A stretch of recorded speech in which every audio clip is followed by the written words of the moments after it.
Uy, Settle down. live din ko po. Ang lit. Dapat eh kayo pag... Mamalit kong piyesto. Okay na? Malakas yung audio. Eh? Okay. Yun. Ang titang mic ko So narinig niyo yung kanta? Ang title ng kanta is Blessings. So ang pag-aaralan natin ngayon is about sino ang pinagpala. Who are the blessed? Ang tao, ang alam niyang blessed. Unang-una.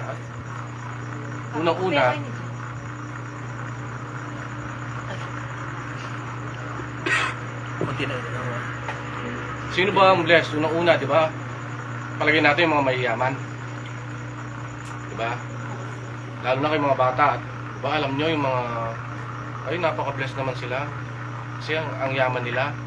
Daming pera, may mga sasakyan, may magandang bahay, kumpletong gamit sa loob ng bahay, nag-aaral sa malaking schools, may magandang trabaho si tatay, si nanay. Pero yun ba talaga ang blessings? Okay? May mga tao na nakamit na nila yung yaman. Okay? Nakamit na nila lahat ng mga nasa kanila. Pero yung pinaka number one blessings na binibigay ni Lord, yung nawawala sa kanila. Ano yun? Ang makilala si Jesucristo bilang sarili nilang Diyos at sariling tagapagligtas. Ang daming mayayaman na dinu-Diyos nila yung yung pera. Ang taas ng tingin nila sa sarili nila, minsan parang pinapantay nila yung kapangyarihan nila sa Diyos. Kaya di ba yung iba kung makikita nyo, mayaman na sila, pero dahil hindi pa sila kontento, naghahanap pa sila ng power. Ano yung power na yon? Minsan pumapasok sa politika. Okay? Marami tayong makikitang ganyan. Ngayon, kung nakapasok na sila sa politika, may yaman na sila, may lahat na sila, hindi pa kontento. Papasok sa politika, mag-start sa pagiging konsehal, kapitan, mayor. Bakit hindi sila kontento? Magpapataas pa ng power yan. Kasi kulang pa. Pupunta pa ng Congress yan, mag-governor pa. Hanggang sa mag-vice president pa yan, hanggang sa magpa-president. Bakit? May hinahanap sila. Akala nila yung kayamanan na nasa kanila, yun na yung magpapasaya sa kanila. Pero bakit naghahanap pa sila ng iba? Bakit hindi sila nakukontento? Kaya makikita mo sila na gano'n eh. Sa politika natin ngayon, nag-aaway-aaway, nagpapalakasan sa kampanya. Ayan, makikita nyo mga kids. Mag-i-election na. So marami nang mababait. Ngayon, kung wala silang pera, palagay nyo, makakapamigay sila? Hindi. Eto yung tanong. Paano kung walang sweldo yung panunungkulan sa kapitan? Try natin walang involved sa pera yan. Tingnan ko lang kung meron at meron. Siguro meron man. Siguro yung talagang bukal sa loob ang pagtulong. Sabi nga sa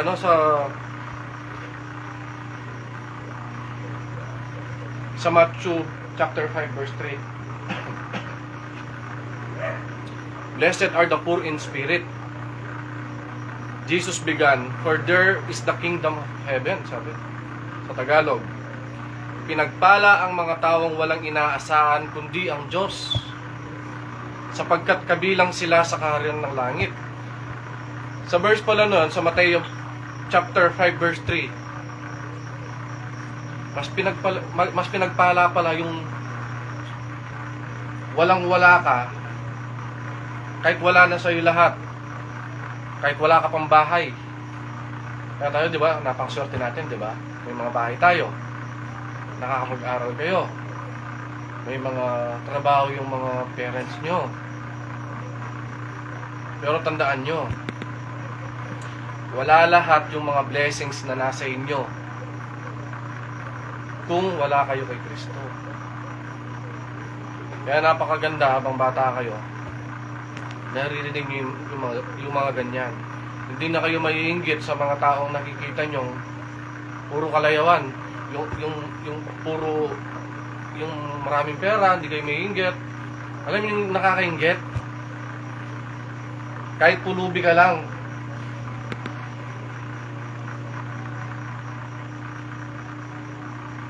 kahit pulubi ka lang pero nasa iyo si Kristo, pinaniniwalaan mo si Kristo. Kahit pulubi ka lang, wala kang bahay, wala kang kinakain. Kasi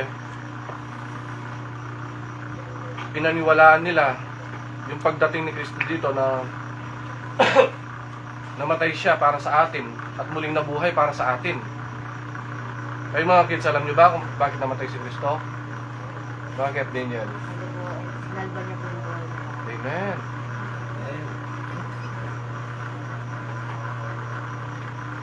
And muli siyang bumalik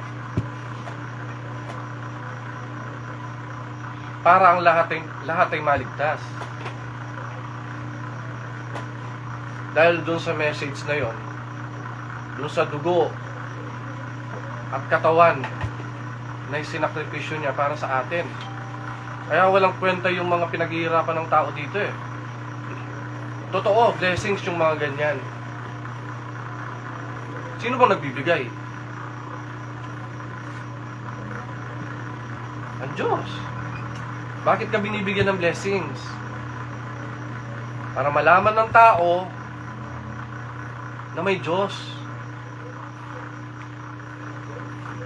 Amen? Diba?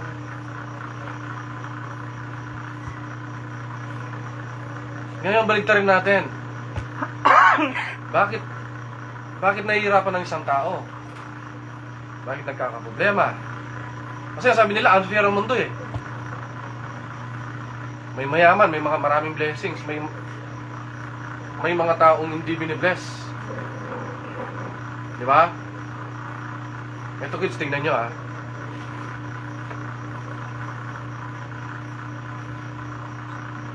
Halimbawa ako, nangungupahan lang ako. Okay? Tapos walang tumatanggap na trabaho sa akin. Okay? We settle down. Anong nakaka? Diba? Imagine ninyo. Para makita nyo lang yung blessings ha. Pakita ko sa inyo. Kasi yung mga bata nami-mislead eh. Ay, malaking bahay namin. Nagmamayabang. Ay, may kotse kami. Ay, may business. Ay, nasa abroad si Papa. Ay, may mga gamit kaming ganito. Okay, balik tayo doon sa senaryo na binigay ko sa inyo. Halimbawa ako, wala akong trabaho. Okay? Nangungupahan lang kami. Okay? Palagay nyo, may blessings ako? O wala? Palagay nyo. May blessings ako o wala? Meron. Lahat ng tao may blessings. Pakita ko kung paano. Bakit? May blessings ako una-una. Bakit? Kasi buhay ako. Every morning nagigising ako ni Lord. Yun yung unang blessings na nare-receive natin. Diba? Sige, isipin mo, what if bukas hindi ka na magising?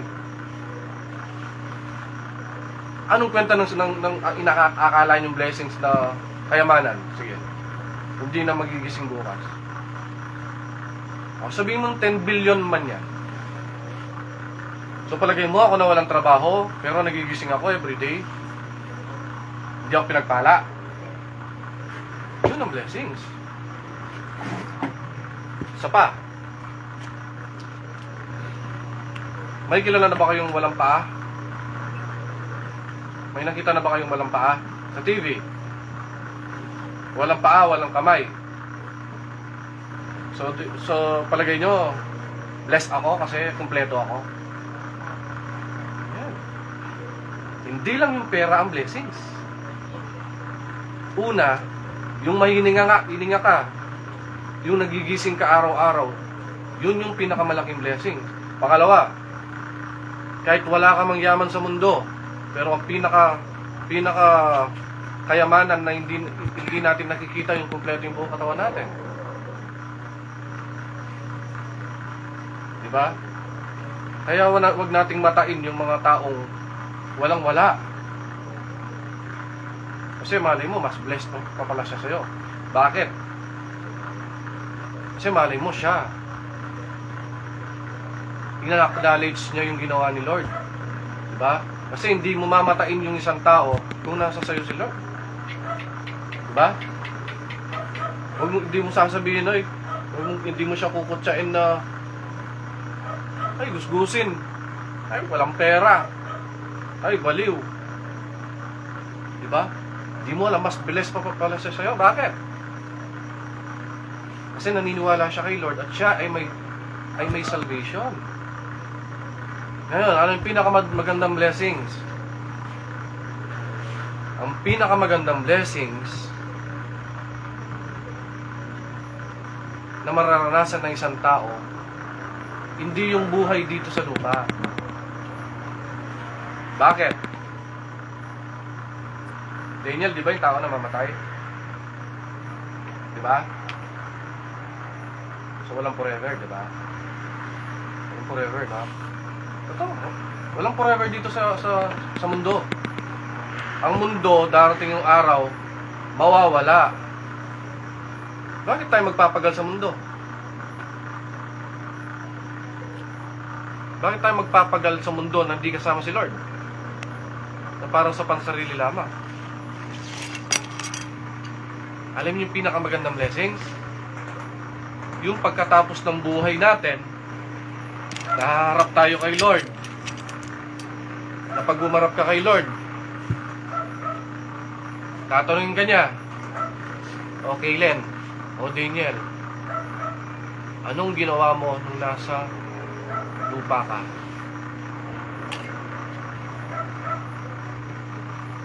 Although alam ni Lord yan, all-knowing God eh. Anong ginawa mo nung Sunday na sinabi ko na ibigay mo ang Sunday sa akin at ibigay mo ang Sunday sa pamilya mo at ipahinga mo?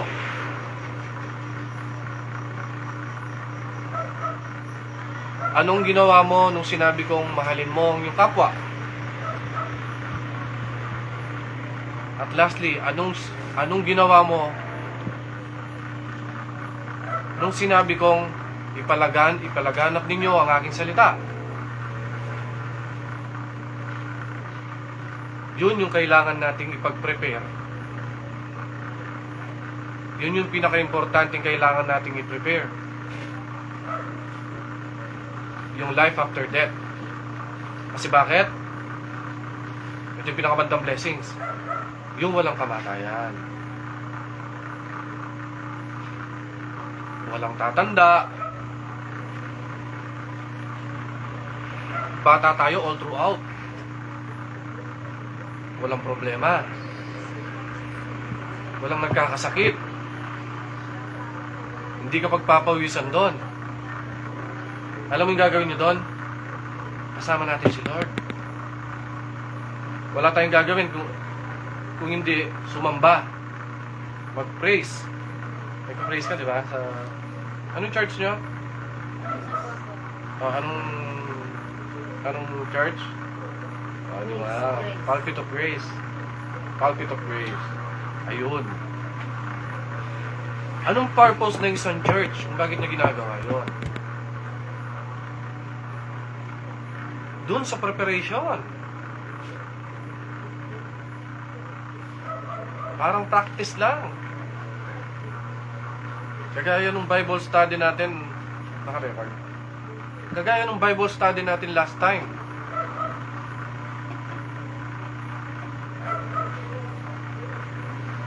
Ilagay na lang natin sa music. Okay? May event kayo next week, tutugtog ka, may gitara kayo. Wala kayong alam sa gitara, wala kayong alam kumanta. Kapag time na ng event, ng recital, let's say recital, anong magagawa nyo? May maitutugtog ba kayo? Wala. Kasi hindi kayo nag-practice. Same sa buhay natin pagkatapos na ito. Pag nasa heaven ka na, paano ka magiging qualified doon? Kung dito pa lang, hindi mo na nagagawa yung ginagawa doon. Lakuha nyo. Ulitin ko. Lahat gustong pumunta ng langit. Ang tanong, pini-prepare mo ba? Nagpe-prepare ka ba?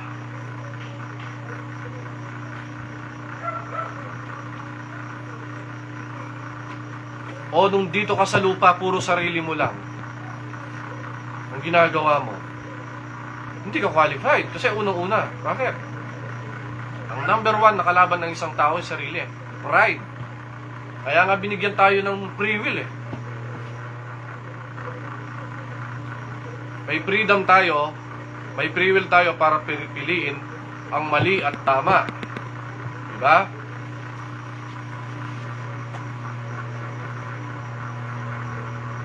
Walang pumipilit doon. Kahit si Lord, hindi tayo pinilit. Kasi ayaw niya, para kayong mga robot sa langit.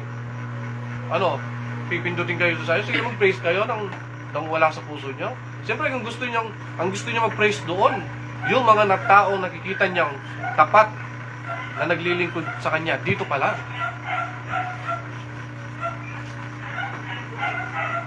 Diba?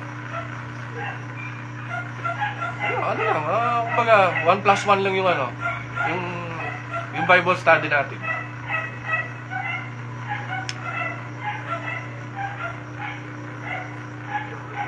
Majority ng tao, tanungin mo, gusto nila pumunta lang sa langit.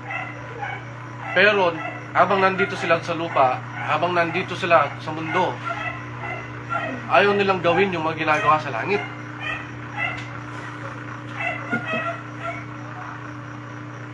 Diba, unfair? Anong gagawin ni Lord? Kaya nga may option din sa langit eh. Langit at lupa din eh. Oh, hindi ka nag-practice mag-gitara. Oh, hindi ka pwedeng tumugtog. Alis ka dito. Kukuha kami ng magpe-perform at ihaharap sa maraming tao yung mga sanay, magaling at pinagtuunan ng pansin, pinagtuunan ng oras yung pagpapractice ng gitara or kung ano man yan. Kasi unang-una, pinag-prepare nila yan, sinapuso nila yan. Parang yung pagpunta sa langit.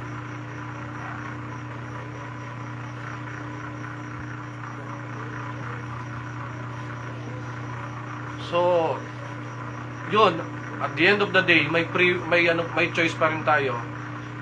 Napaka bait pa rin ni Lord kasi hindi tayo pinilit, never tayong pinilit. Ang kagandahan pa niyan, gumagamit siya ng iba't ibang tao para ang lahat ay makakilala sa Kanya. Pero nasa atin pa rin. Diba?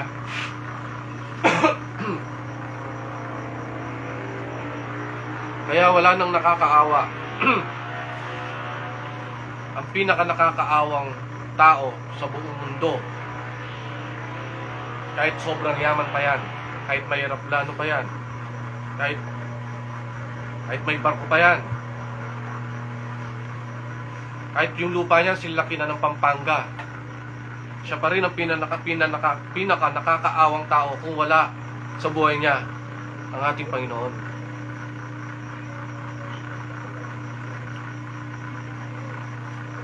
Ngayon, Tito Aser, bakit ka pa nagbi-business? Bakit ka pa nagtatrabaho?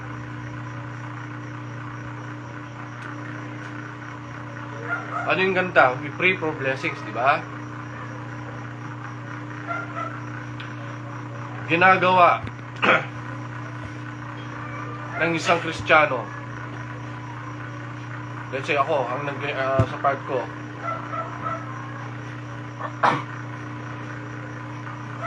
dahil lahat ng ginagawa ko, inaalay ko sa Kanya. Kung kikita ako, magagamit ko yung perang binless niya sa akin para maging pagpapala sa iba. Yun yung dahilan.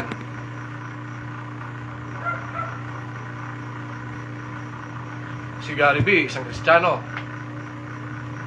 Diba? Si Pacquiao,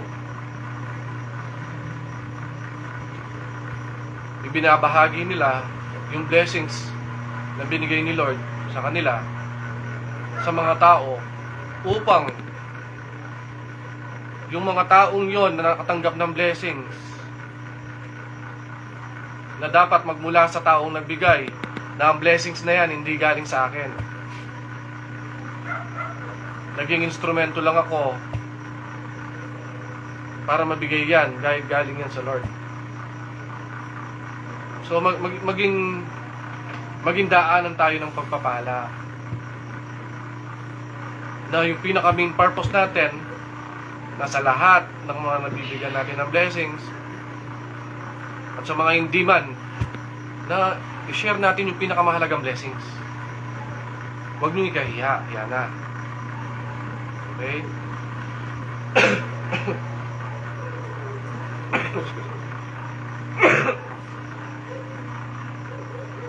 Sabi nga, often when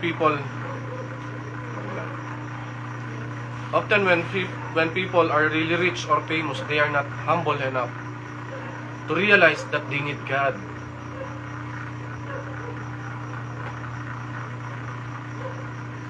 Dahil kagaya nung sinabi ko nung una, dahil meron na sila lahat, kala nila di na nila kaya si Lord. Pero tanungin mo yan, yung isang mayaman, kung masaya ba siya? Sasagot niya, sigurado, isa, may kulang pa. Bakit mo malalamang may kulang pa? Kasi kung wala lang kulang, ba't di siya tumitigil? Sa mga politiko, bakit ang yaman na nila, vice president na sila, ba't hanggang sa presidente gusto nila maabot?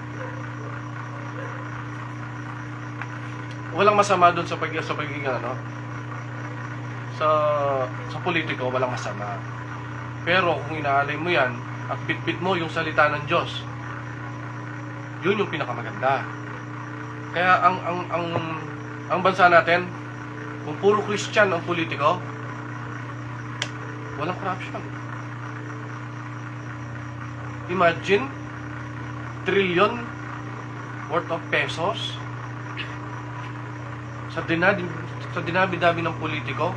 Kung walang nagbubulsa dyan at nabibigay lahat, walang mahirap.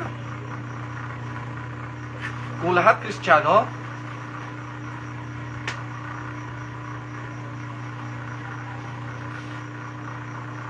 kaya nga yung namatay nating pastor, yung mission niya is talagang ginamit siya ng Panginoon sa gobyerno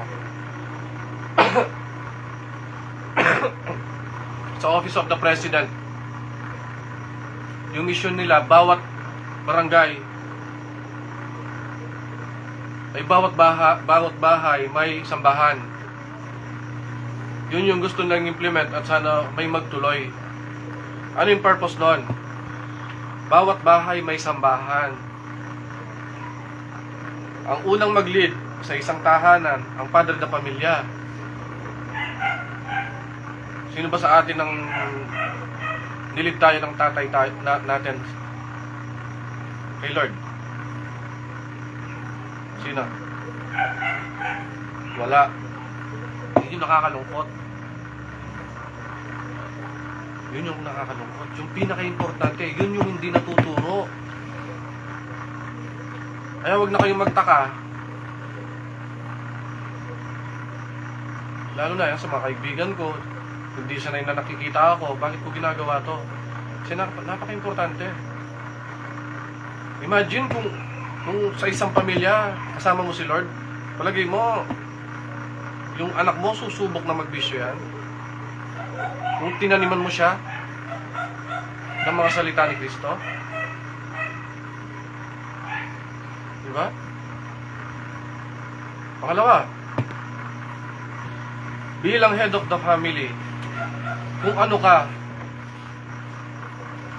kasi usually yung mga iniidulo ng mga anak, yung mga tatay, yung mga nanay, diba?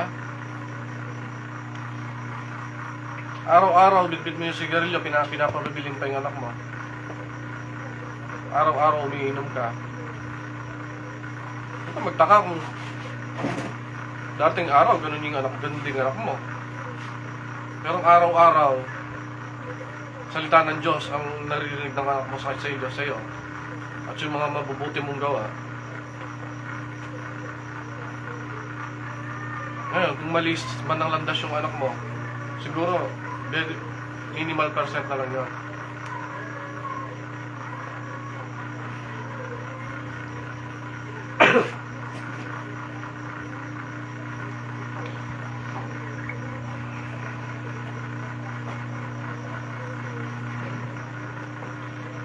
Sabi nga dito, ang ganda nito.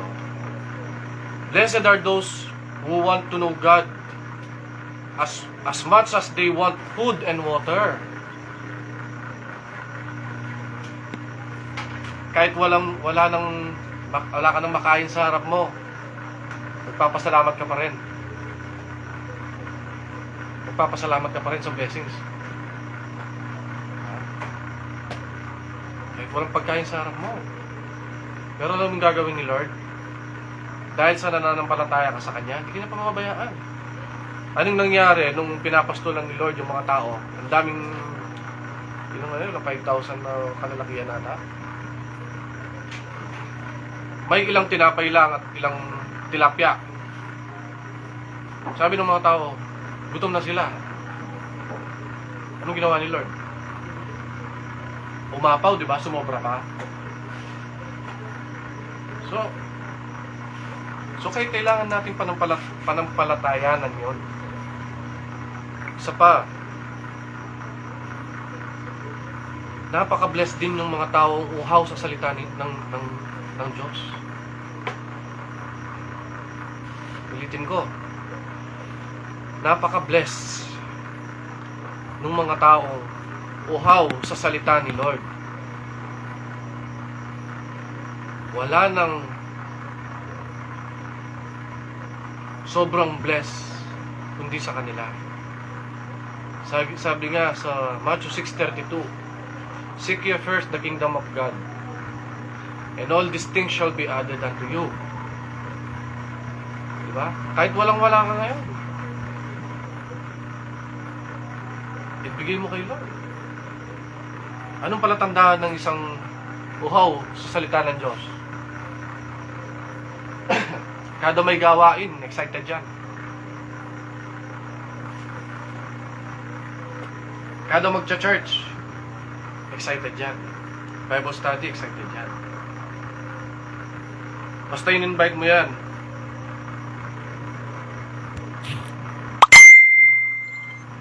hindi magdadalawang isip yan. Kahit may ginagawa yan.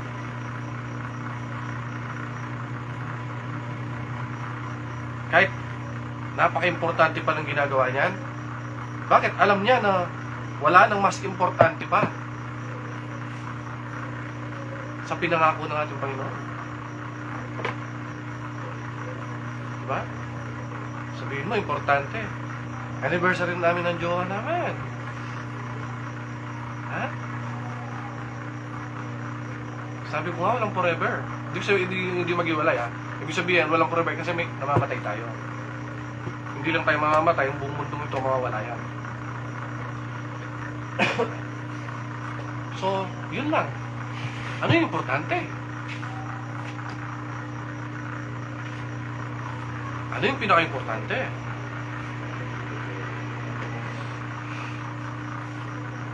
Yung dito ba sa mundo? O yung preparasyon sa heaven? Sino bang gusto pumunta ng impyerno? Wala, di ba? Pero sino gusto mag-church?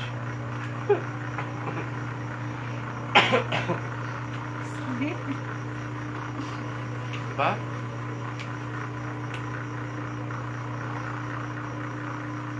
May nakita ako eh. Sinong gustong pumunta ng langit? Sinong gustong sumamang mag-church bukas? Saan ka nagsisimula dito? Saan? Hindi mo ba? Bakit dalawa? Tsaka ang yapo. Tsaka ang gano'n. Sino kinalagyan kayo din po? Wala iba to. So, alibisig kayo Anak wala na yan. yung ate Johan mo eh. So, yun lang. Ah, okay. Mag-reflect kayo ngayong gabi. Hindi, hindi ate Johan naman. Ano ba? Ito yung reflect nyo ngayong gabi, ha? Ano ba ang pinaka-importanting bagay dito sa mundo? Pamilya ko ba? Pera ba? Career ko ba? O si Kristo ba?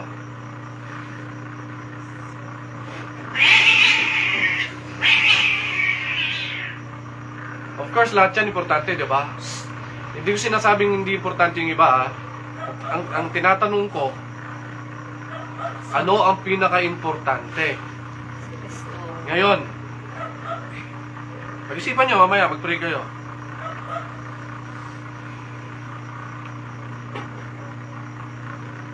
Kung pinili nyo si Kristo bilang siya ang pinaka-importante nyo sa buhay nyo, ano ang magagawa ko para sumunod ako kay Kristo? Ano yung mga dapat gawin para makapag-prepare ako yung walang hanggang buhay?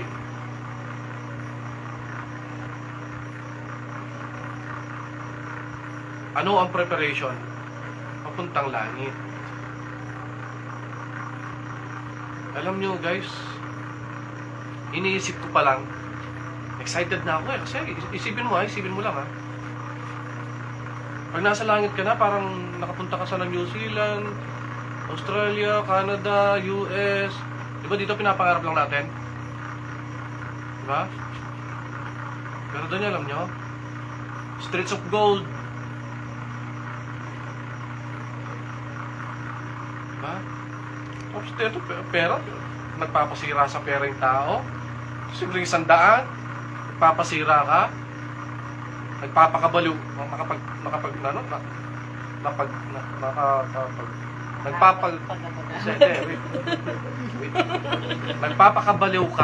nagpapakabaliw ka sa pera dito, nakikipag-away ka sa pera dito, pero lahat ng kayamanan doon, streets of gold, amethyst, lahat ng pinakamamahal dito nandoon. Mga kagamitan. Imagine kung kumakain kayo, mga kubyertos mo gold. Kinakain mo. Yun yung pangako.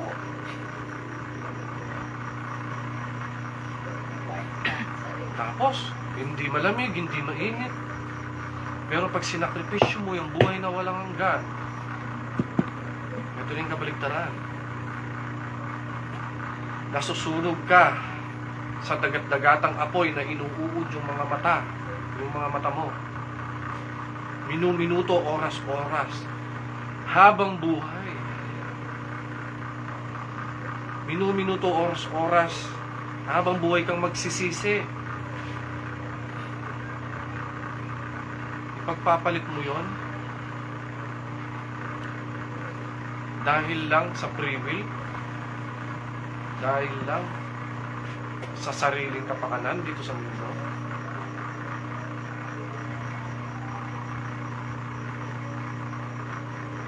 Yung mga ini-invite na, yung may ini-invite ko, humihingi ng sorry sa akin, hindi sila nakaka-attend.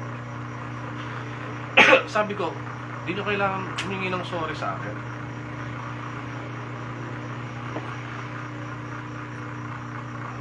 Hindi sa akin.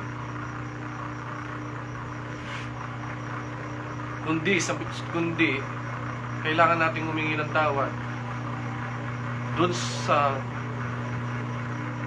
unang nagmahal sa atin. Sino yung unang nagmahal sa atin? Ang Diyos, si Kristo. Kailangan natin magpasensya dun sa magbibigay sa atin ng walang hanggang buhay. Na kung hihingin natin ang kapatawaran, kung nasa impyerno na tayo, wala na tayong magagawa. Kasi pag namatay na tayo, graduate na tayo. Wala na, finish na.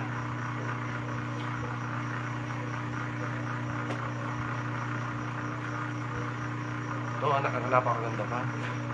Nothing in this world has to offer can never fill the deepest needs of your heart except Jesus. Kaya ulitin ko kanina, di ba? Kahit mayaman ka na, kahit nasa iyo na lahat, may kulang sa'yo. Ngayon, nakakawa sila pag hindi nila in-acknowledge at ibinaba ang kanilang sarili na sila'y wala.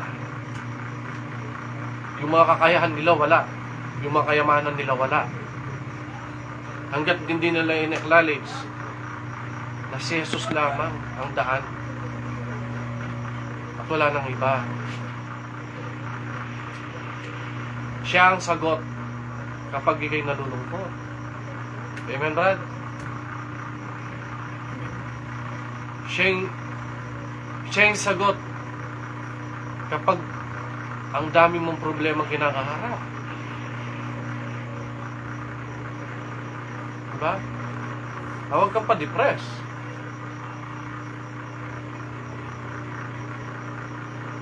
Kaya yung mga taong nasa kanila si Kristo, makikita mo yung kapayapaan. Kahit mga bigat, kasi lahat tayo may mga problema eh. Mabigat, magaan, para-paras lang tayo. Iba-ibang senaryo lang. Pagkakaiba lang kapag kasama mo si Kristo. Alam mong ang Diyos na nagbigay ng buhay at magbibigay ng buhay na walang hanggan ay kasama mo. Bakit ka matatakot? Diba? Ang Diyos na nag-create ng napakaliit na earth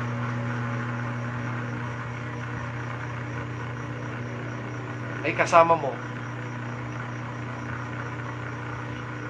Bakit ka mababalisa?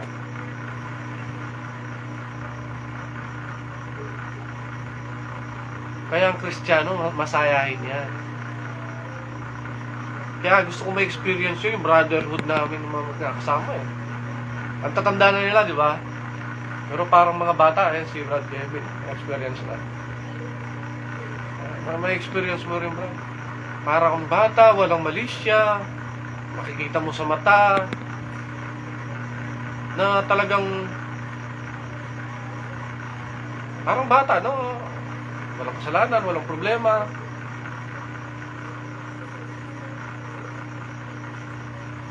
Excuse me.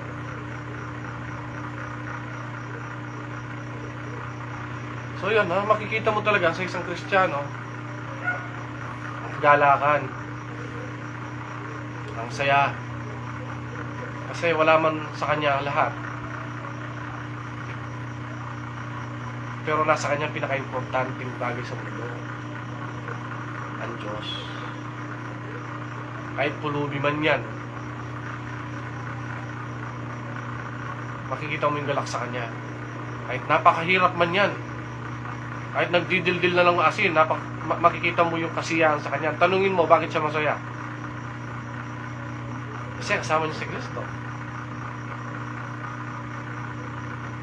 Powerful God. Yung Creator natin, kasama mo. Hindi ka mo magiging masaya?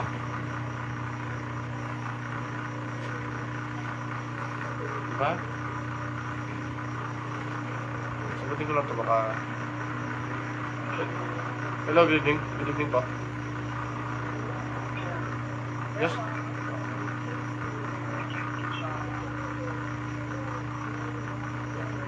Alin po, sir? Alin, Prap? Sa Dila-Dila po? Yes po, sir. Yes po, sir. Opo.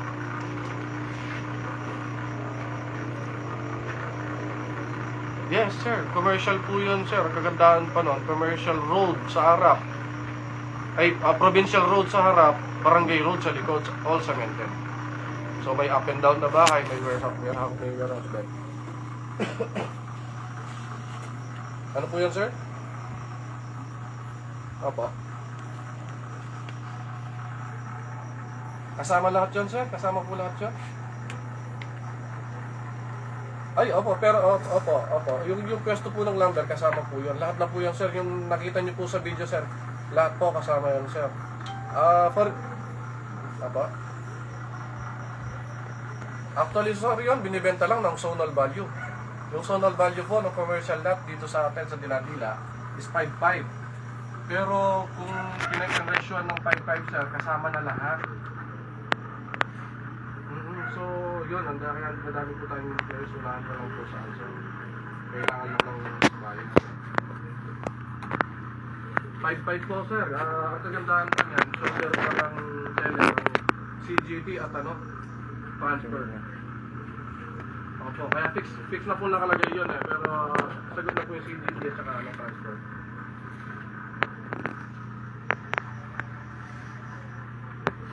Sige po, sir, may mga kausap din pong iba. Message nyo po ako agad, sir, para in case po, sir.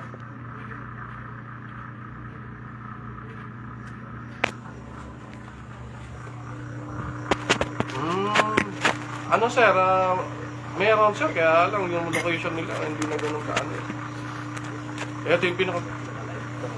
Opo, kung rough road po, gusto nyo po?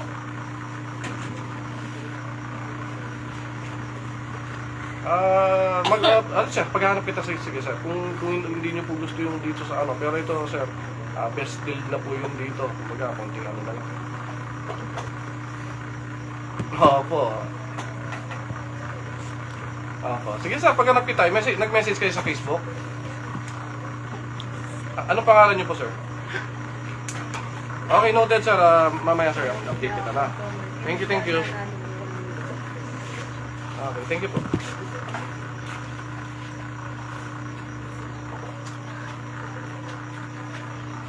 Okay, noted po, sir. Hanap kita. Thank you po.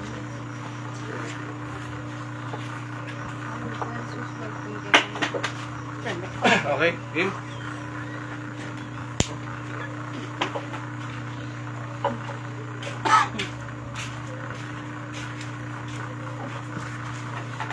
So ito yung pangako ni Lord dito sa lupa. Sa Filipo chapter 4 verse 19. Sabi niya, He will supply every need of yours according to His riches in glory in Christ Jesus. So yun yung sinasabi ko kanina, kung nakita ni Lord yung puso mo na nagsisilbi sa Kanya at binibigay mo yung buhay mo sa Kanya, talagang ibibigay niya yung blessings kasi alam niya karapat dapat. Diba? Ito, may tanong ako sa inyo. Sino dito yung mga nagpe-pray every night? Okay. Sino dito yung nagpe-pray for blessings? For good health? Sino ang nagpe-pray dito na Lord, I surrender my life to you? Dahil doon na sa assignment natin, no? Pero kung wala yon, sige, let's say halimbawa yung assignment natin, di natin. Pinagpe-pray nyo ba na, Lord, ibinibigay ko ng buong buo ang buhay ko. Sinusurrender ko yung buhay ko sa inyo. Nung before pa, na binigay ko yung prayer sa inyo. Meron ba? Amen. O lastly, sino dito ang nagpe-pray na, Lord, gamitin mo ako?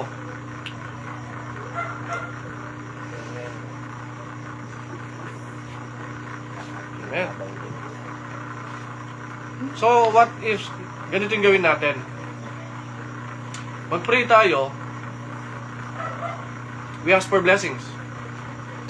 We ask for repentance. Humingi tayo ng tawad. Yun yung huwag niyong kakalimutan kasi kahit Kristiyano ka na magkakasala ka. Pangatlo, Lord, ibinibigay ko ang buhay ko sa iyo. Gamitin mo ako.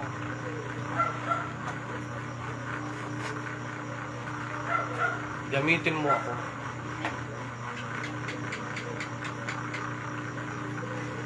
Kumilo siya sa buhay ko, sa buhay namin.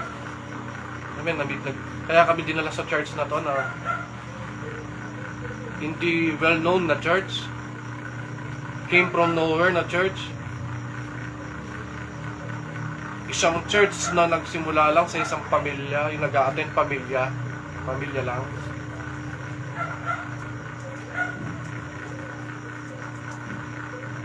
Nag-attend kami, napito lang kami, 5 lang kami. Bakit kami nagpatuloy? Dahil ginaid kami ni Lord doon. Dalawang choices namin, ha? Dalawang choices namin na church. Isang church na malaki, na grown church na, nakilalang kilala. Air conditioning with full band. Ay, is life? Kay Jesus. So, is now remember? And yung church Training din. na napakainit, Ayan. na pamilya lang ang miyembro.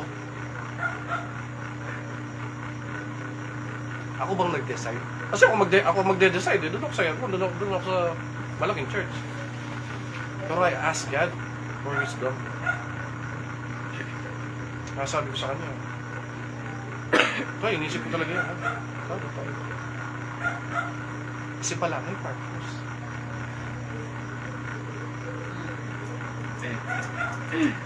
May purpose bakit ako dinala doon ni Lord. Bakit dinala doon si Brother Alex, Brother Omer, Brother Walt, Brother Dane, Brother Jenner, Brother Marlon. At bakit rin kayo dinala doon dito ni Lord? Kayo. Same sa amin. Kasi yan, lahat. Nakaplano na kayo, Lord.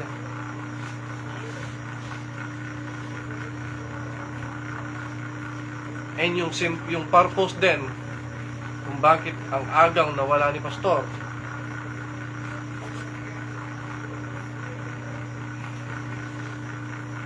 at yung purpose din, bakit nawala si Pastor nung nandun na yung mga taong alam niyang tatayuan ng church. Yung mga tunay na nakikita niya, yung mga puso na maglilingkod sa kanya. Kasi nasabi ko sa inyo, lahat tayo may purpose. Hindi aksidente, paring Kevin, na nagka-pandemic, na walang ka ng trabaho. Na dati kang driver, ngayon alam mo na lahat. At ngayon nagpapatuloy ka.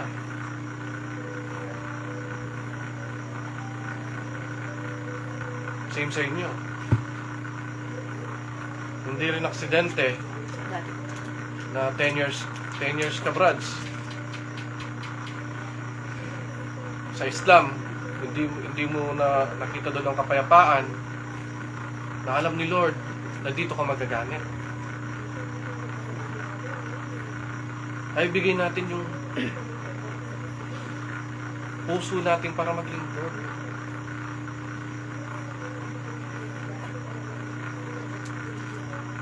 Hindi po biro yung kamatayan at hindi biro yung walang hanggang buhay sa langit at walang hanggang sa impyerno.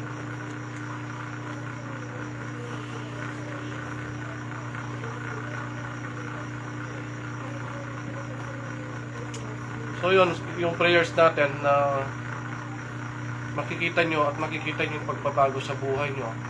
Once na sinapuso nyo yung prayer na Lord, gamitin mo ako. Ibig sabihin nun talagang sinusurrender mo yung buhay mo sa Kanya. Kasi hindi mo naman sasabihin nyo kung hindi mo sinusurrender yung buhay mo sa Kanya, di ba? Diba? Pero, tinuruan ba tayo noon? Dun sa prayer na yon? Parapares din tayo, ganyan din ako dati. Magpapray ako, pansarili. Pero napakabuti ni Lord, binibigay.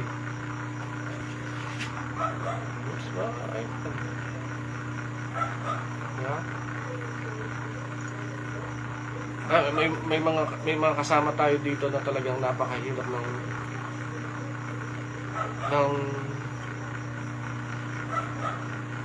ng pinagdaanan. Wala nang hihirap pa.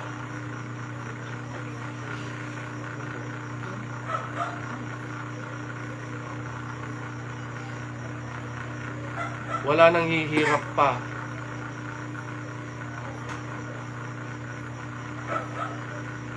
At yung biggest fear ko yung mawalan ng isang mahal sa buhay.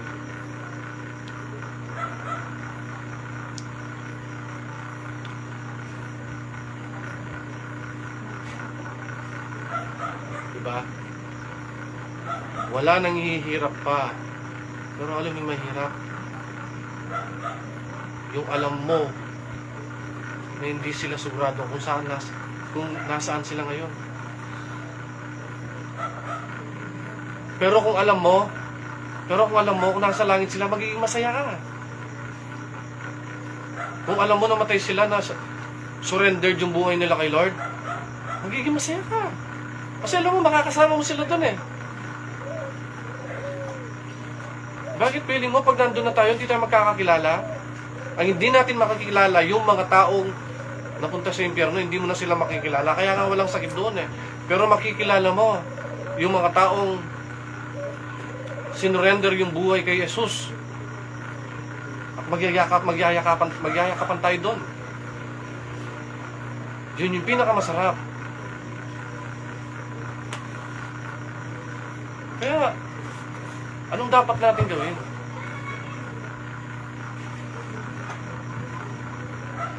Kung tinatanggap natin si Jesus sa buhay natin, share natin sa pamilya natin para kung gusto natin silang makasama. Huwag kang mahiya.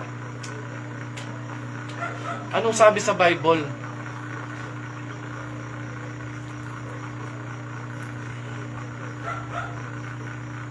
May babasahin akong verse.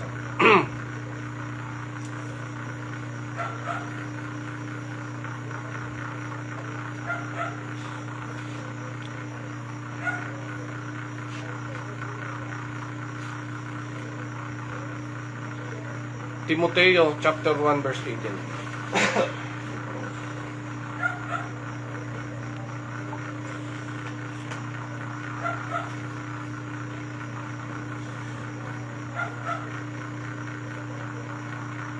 Kaya ako, ganun na lamang yung urgency, yung pagsisikap ko na yung mga magulang ko. na ibigay yung buhay nila kay Jesus. Yung mga kapatid ko, hindi ko tumitigil. Hindi ako tumitigil pagre-remind. Yung mga kaibigan ko, yung mga nakakasama ko, sila makasama doon. Yun yung utos na pagmamahal. Love your God, love your neighbor. Huwag mo sarili ng kaligtasan. Sabi nga, huwag mo ngang ikahiya ang pagpapatotoo sa ating Panginoon. Ni ako na bilanggo niya, kundi magtiis ka ng kahirapan dahil sa ebanghelyo ayon sa kapangyarihan ng Diyos. Ha? Huwag daw ikahiya. Kung kinahiya mo siya, ikakahiya ka rin niya.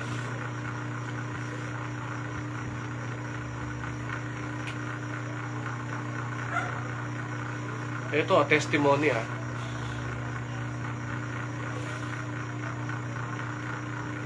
Ayaw kong pinag-uusapan dati si Kristo kasi nahiya ako. Ayaw kong ipangalandakan na dati pa kasi talagang ang tawag dito, maka-Diyos na pero hindi ako sumusunod, hindi ako follower ni Christ, hindi ako Kristiyano. Baga kilala ko lang siya. Pero pag nagpagamit ka na sa kanya, yung hiyang yon mapapalitan ng ano yun, ng galak, ng tuwa,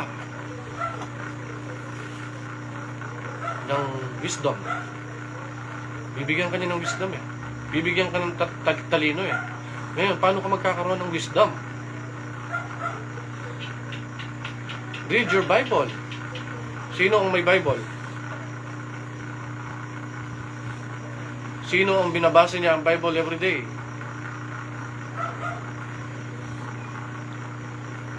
See? Pero 100% you pray every day. Napaka-unfair nyo. Kayo lang nagsasalita, si Jesus ayaw nyo magsalita. Ang Bible, ang Word of God.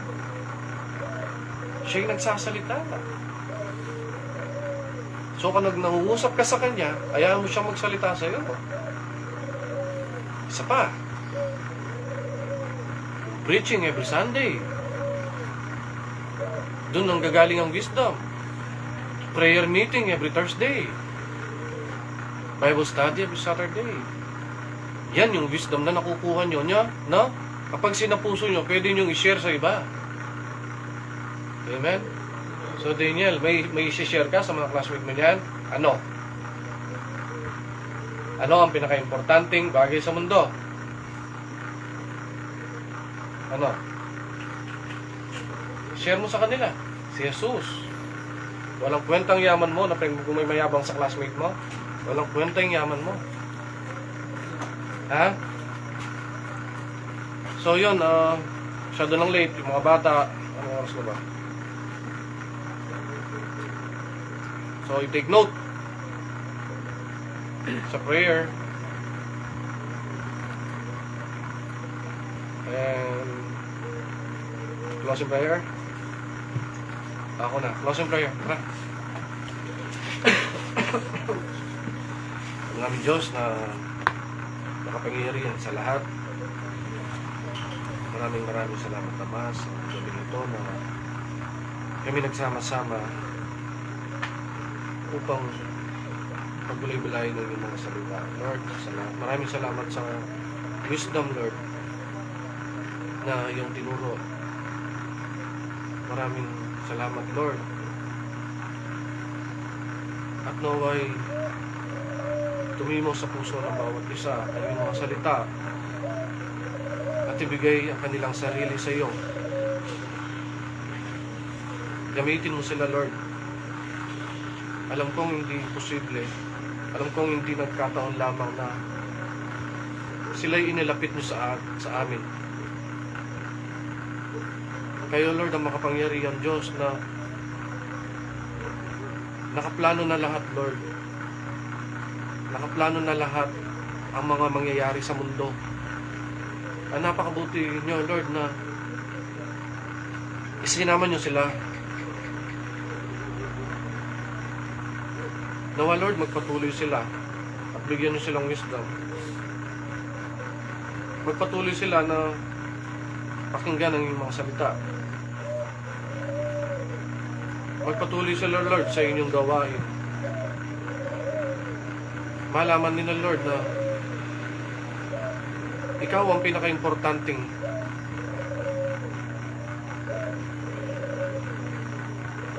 ikaw ang pinaka-importante dito sa mundo. Hindi importante ang yaman, Lord.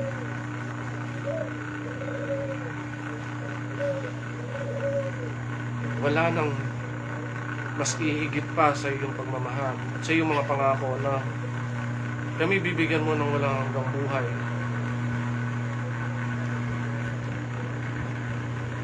Lord, i-bless niyo po sila at naway maging mga pagpapala sa kanilang mga pamilya at ma-sharean din nila, Lord, ang kanilang mga mahal sa buhay upang sila'y maligtas. Lord, i-bless niyo po ang kanilang mga kalusugan, ang kanilang mga pinagkukunan. I-bless niyo po ang kanilang pag-uwi. At nawa, Lord,